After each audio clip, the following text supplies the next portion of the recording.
You know, man, never thought I'd be making a video where I'm defending good old Apple. Now, as you all know, I'm not the biggest Apple fan in the audience.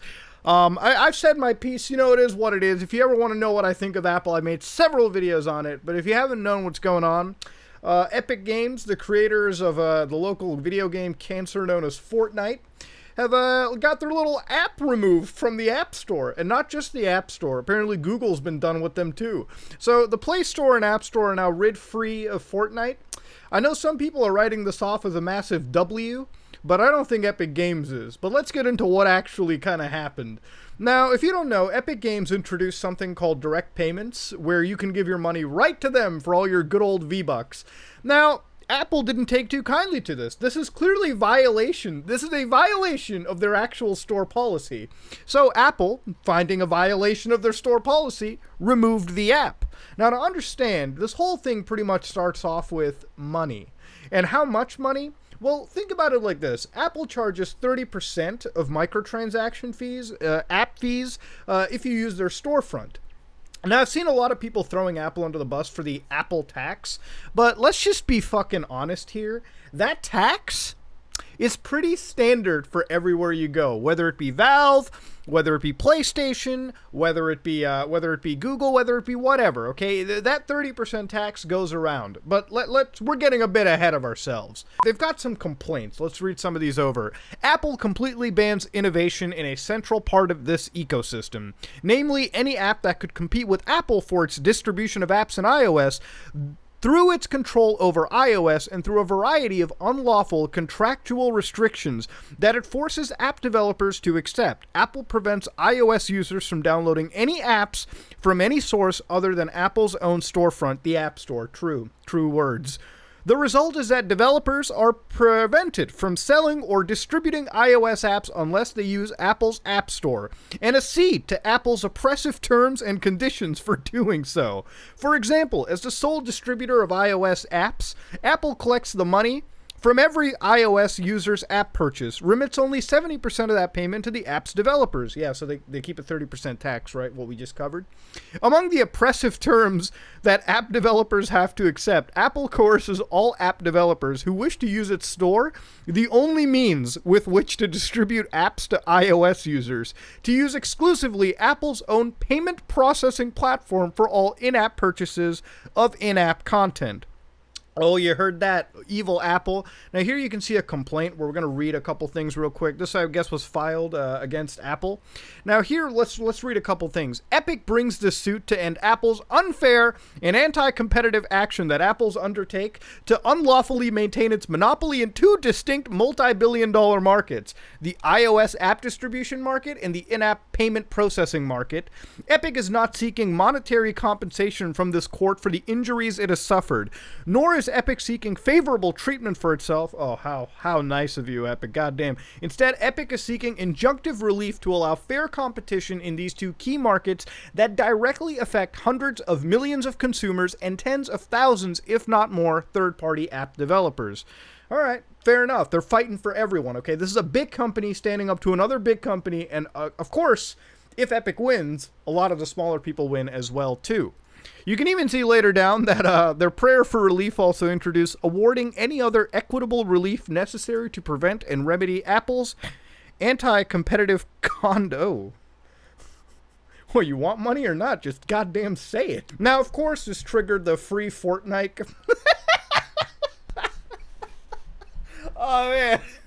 Oh, you can't say those words seriously. Now, free Fortnite was actually something that's being thrown all across. If you've logged into Fortnite, Epic basically promoted a trailer, which is a callback to Apple's own 1984 trailer, where they stood up to the evil corporations of yesteryear, and look at Apple now.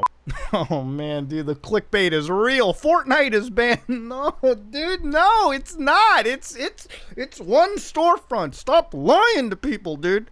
Free Fortnite event explained. All right, that's enough of YouTube for me, baby. Now here we're gonna watch this video. Okay, yesterday I showed you a clip of when I was showing you Apple's 1984 trailer to show you how much Apple has changed from the fight the system type of company to oh, we are the Borg, we will consume all type of company. And this is something that Fortnite produced. Let's give it a quick watch. Today, Man, they really shot this thing verbatim. Wow, this is a shot-for-shot remake. God damn. This is amazing.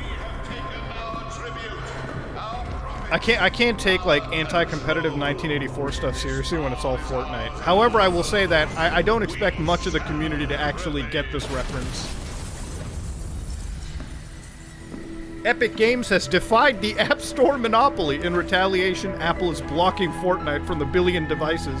Join the fight to stop 2020 from becoming 1984. As the company that has a, 40% ownership by Tencent is outright saying, right, man, I'm supposed to fall for that. By the way, do you know what this whole CGI trailer has told me? Is they planned this shit from the start! All this lawsuit stuff, all of this is his plan. This was premeditated. It's not like this came out of Epic's ass. No. They wanted to stand up. They wanted to cause some PR hullabaloo. And boy, oh boy, did they actually do it. You know, even Google got rid of their services, right? Google removed Fortnite from its official store, meaning the only way you can get Google on an Android phone is to download the Epic launcher on your phone. And they're even suing Google. All right, we'll read this one real quick. Android has always been about openness, right? This is what, like, I guess Android founder Andy Rubin had said, the father of Android. Since then, Google has deliberately and systemically closed the Android ecosystem to competition, breaking the promises it made. Google's anti-competitive conduct has been condemned by regulators the world over. It has, don't get me wrong. Epic brings claims under Section 1 and 2 of the Sherman Act under California law to end Google's unlawful monopolization and anti-competitive restraints in two separate markets. Oh boy, let's read this one. The market for the distribution of mobile apps to Android users, which that's not a monopoly, we'll get to that. The market for processing payments for digital content within Android mobile apps, that's also not a thing. I don't know if Epic knew this. They do, actually, is on an Android phone, you can actually install third-party APKs, programs, directly to the Android system. And that's how you actually get Fortnite. You actually install Epic Launcher to your Android phone, whatever it is, download Fortnite through that. So Google doesn't actually have a monopoly. Yes, they have a storefront, but on Android, you have plenty of storefronts. With Samsung phones, you actually get Samsung Store or the Galaxy Store, and that's pushed to you pretty heavily. There's also Amazon Store, as far as I know. There's plenty of third-party stores on Android. So this whole like Google lawsuit, kind of bullshit. I'm just gonna say it. But again, they don't seek monetary compensation. That's glad. Okay, they're fighting for the system. But okay, sure. Now on Apple, understand this: the 30% Apple charges is a bit high. I mean, imagine for this, right? Like, you make $1 million in app revenue. Apple immediately takes $300,000 of it, right? If we're gonna go with the rough, pre-tax assessment of it. Now, here's the thing. 30% is, like I said earlier, the industry standard. If you're gonna get mad at Apple, which, trust me, I would take any reason to get pissed at Apple, you should be pissed at Sony, PlayStation, you should be pissed at Microsoft's Xbox platform, you should be pissed at Valve, you should be pissed at Google, you should be pissed at various platforms, because all these services charge that 30% tax. When you buy Fortnite V-Bucks on PlayStation, yes, you are giving 30% of that purchase, roughly, give or take, maybe it's higher or lower, I don't know the exact percentage, but you are giving the percentage to Sony. In fact, if you actually look, there's some of these journalists who brought out the actual, net sales for Sony, right? Where, 41% was from add-on content, microtransactions, DLC. Xbox revenue went up 39% because of third-party titles, right? Microsoft is seeing a boost in revenue on the Xbox platforms. The company refers to third-party title strength, which is almost certainly a reference to Fortnite, the game that made $1 billion in digital sales since its debut last year. I wouldn't doubt that. I wouldn't doubt it at all. So a lot of these guys are profiting heavily just because Fortnite is on their storefront. Now, this is where it gets hazy. How much of these companies are actually earning 30%, right? I would say it's dependent. Now, for Apple, I actually say, to give them credit, they probably put in a lot more effort to get the 30%. Not only are they running the distribution network, which, granted, it's not that big of a deal, but understand this. With the verification systems for iOS, they actually do take a lot of security to heart. A lot of malware checks are done. A lot of people do look over code and make sure that it's kosher for deployment on iOS devices, which actually is good for the end user if they're worried about safety and ease of use. right? Whereas on Google's Play Store, how many cases of malware do you just see in the hundreds of thousands being spread on that store? Now, this isn't to say that iOS doesn't have a malware problem either. Just from personal experience, I found that it actually happens far less than on the Google platform, and I hear far less about it from one side to the other. So, again, the 30% that companies charge, some do more than others, some do way less. I wouldn't doubt that Apple is still putting in some effort to make sure. So maybe I can see it kind of happen, but it is a very big amount. And a lot of indie game developers will tell you that this sucks. It really does suck. But you know what? Let's just cover it real quick, okay? If Epic finds this bad or anybody finds it bad, I'm just going to say it like it is. Too bad. All right? Too fucking bad. All right? It is what it is. Apple has made a brand. Apple has made probably one of the most successful lineup of smartphones. I may not like their smartphones, I may not like their products, but I can't deny that they're popular and tons of people will buy them every year that they come out. They have that power. So now that you've gotten one of the biggest one of the biggest smartphone manufacturers, right, hosting your application, I could easily just, if I was Apple, I could just go to Epic and say, just make your own fucking phone, bro. Okay? Make your own storefront. Release it that way. And call it a day. I mean, listen, if you're going to develop things for Apple's iPhone devices and you're going to be using their store, don't be surprised that they're going to kick you out when you start breaking their terms of service. Terms of services are for reasons, right? I'm not saying it's ethical. I'm just saying Apple is technically in the right. If you don't like it, don't make iOS apps. That goes for anybody that hates Apple for the same reason. Just don't fucking develop for Apple devices. It is what it is. You might say that, wow, but there's a huge chunk of people that I can't sell to. Well, that's unfortunately the cost of doing business. I'm sorry to say it. It's how things work. And again, I'm not saying this is purely ethical either. I mean, Apple is in the right, but if you're going to get mad at Apple for owning one app store on their devices, you also should get mad at Sony or Microsoft for basically allowing only their storefront on their specific respective consoles. I mean, that's kind of the situation we're looking at. Now, let's just get down to the real thing. I'm not here to just totally defend Apple. Apple is anti-competitive. Let me just show you a case that also happened. This is a case of cloud applications, gaming services, things like Stadia, xCloud, that apparently are violating App Store guidelines, right? So xCloud and Stadia, as far as I know, xCloud at least, cannot be releasing on the iOS platforms. It just can't. Here's the reason why. The App Store was created to be a safe and trusted place for customers to discover and download apps, and a great business opportunity for all developers. Before they go on our store, all apps are reviewed against the same set of guidelines that are intended to protect consumers and provide a fair and level playing field to developers. Bullshit. Our customers enjoy great apps and games from millions of developers, and gaming services can absolutely launch on the App Store as long as they follow the same set of guidelines. So basically, they removed streaming services, services that stream video to you, right? Games. Let's just get to the reality of it. Apple just wasn't making money off xCloud and Stadia. You buy their subscription on their websites and you use an app to stream it to you. Okay, that's really what it came down to, the crux of it.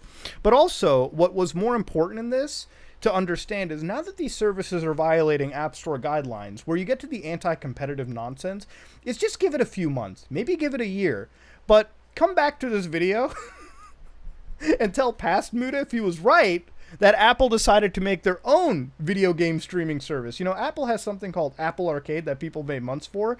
I wouldn't be surprised if down the road, Apple makes their own game streaming service. See, that's where the anti-competitive shit is. Apple is so big, they can look at these popular ideas and say, game streaming? Well, if we just get rid of Microsoft and Google on our store and make the app ourselves, bam, we're kosher.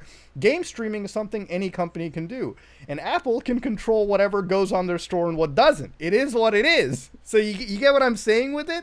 They basically look at a successful idea and say, the idea doesn't work in the Play Store or the App Store. And then the next 2 months, they just make it themselves and sell millions upon millions of subscription purchases. It's kind of messed up if you think about it. I'm not so worried about the 30% tax Apple charges, okay? Because that's industry standard. Getting pissed at Apple for that, I should be pissed at everyone. I think it would be great if iOS, Apple, added an option in the settings screen, like a little, dialogue option, like a yes or no, that simply allowed users to download third-party apps, IPAs or APKs or packages, and install them on their own phone. And just give a giant warning that says, you may install malware, you may get hacked. All of this is on you, fam. If Apple did that, and let's be honest, Apple's operating system is pretty awesome on the mobile devices. They could pretty much sandbox the shit out of anything. It'd be great if Apple allowed users the choice to install third-party things on their phone. But again, Apple and good ideas and giving users choices, that's a foreign concept, let's be real. But with that said, if they did it, a lot of these complaints Epic Games is bringing would kind of be shot in the dark. Then all that Apple could say then is, hey, we have the option for you to make your own launcher and just tell people to download it. Epic did that on Google. You want to know what happened? They probably weren't making a lot of money because when you tell people to download third-party stuff, they get a little weirded out. So they had to eventually concede and go onto the Play Store, which they now got kicked off of again. So, hey, it's a weird world we live in. But that's kind of one of the scenarios that I'm bringing. You might say that might make iOS apps piratable. People would pirate apps. But if you know anything about Xcode, if you have a Mac, if you know anything about development on iOS, you could probably deploy apps on your phone for development reasons, if you know what I mean. But yeah, ladies and gentlemen, that's all I really have to say. A lot that we've covered, a lot that we've looked at.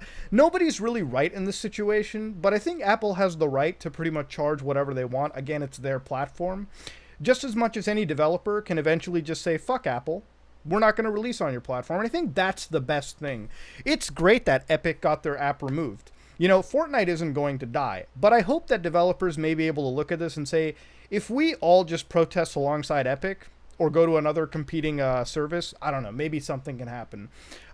It is wrong. It's unethical, but Apple isn't wrong in any of it. As far as the whole xCloud example I showed you, where they started removing apps with certain capabilities, just be mindful of when they start removing apps with certain capabilities and then release the same, similar app 2 months down the road exclusively.